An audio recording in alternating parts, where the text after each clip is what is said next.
Okay.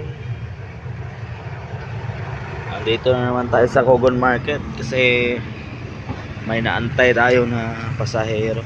Tinawagan ako. Nanganak yung anak niya. Ito ako na nakaparking sa may Petron. Yan, nakapark ako sa may Petron. Yan, Super Motor Parts. Dito lang yan sa amin sa Cogon.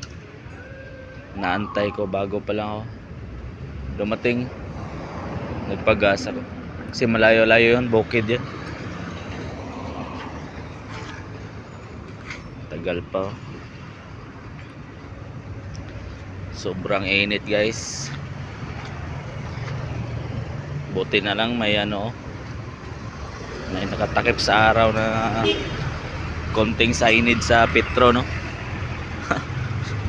Nakapakaswerte naman, nakapagtago tayo.